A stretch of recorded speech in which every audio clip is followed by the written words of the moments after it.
రాత్రి వేళల్లో కూడా పని చేయించేటోళ్ళు ఆ పని చేయాలి, 8 గంటల పని విధానం పోవాలని నిరోచితమైన పోరాటం జరిగింది. ఆ పోరాటంలో మరి కార్పొరేట్ వ్యవస్థ, పెట్టుబడిదారు వ్యవస్థ లాస్ట్కి ఏడికి పోయిందంటే అది పోలీస్ కాల్పులు పోయింది. ఆ పోలీస్ కాల్పులలో మరి అమరులైనటువంటి కార్మికులు ఎవరైతే ఉన్నారో చికాగో అమరవీరులు రక్తంతో కలిసినటువంటి ఈ తెల్లగా ఉన్న బనీని మొత్తం ఎర్రగా అయిపోయి ఆ ఎర్ర బనీని మరి నీటికి లేపి అప్పటి వరకు కూడా ఆ తరిచిన ఎర్ర బనీనే ఈరోజు ఈ ఎర్ర జెండాగా తయారయ్యి నాటి నుంచి 139 సంవత్సరాలుగా మనం ప్రతి మేడే ఈ యొక్క జెండా ఆవిష్కరణ చేసుకుంటున్నాం.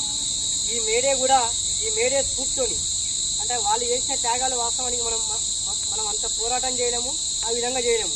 కాబట్టి ఆ మేడే స్ఫూర్తితోని మనం భవిష్యత్తులో గ్రామ పంచాయతీ కార్మికులకు గ్రీన్ ఛానల్ ద్వారా 1వ తారీఖులోపే వేతనాలు చెల్లించాలని, అలాగే ఇతర మన ఈ మల్టీపర్పస్ విధానాన్ని తీసేయాలి.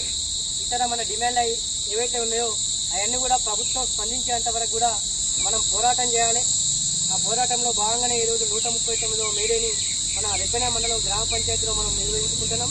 ఈ యొక్క జెండాని ఆవిష్కరించేసిందిగా అంటే ఈ జెండాకు వచ్చినటువంటి వివిధ గ్రామ పంచాయతీలకు వచ్చినటువంటి అందరికీ పేరున అందరి పేర్లు చెప్పాలంటే హేమావిద్యులు కాబట్టి మీ అందరికి కూడా పేరున మన గ్రామ పంచాయతీ వర్కర్స్ యూనియన్ ఏ తీసుకున్న ఎంప్లాయీ వర్గాలు తెలియజేస్తూ ఇప్పుడు మన జెండాని ఆవిష్కరించేందుగా మన మండల అధ్యక్షులు రాజకీయ రమేష్ గారిని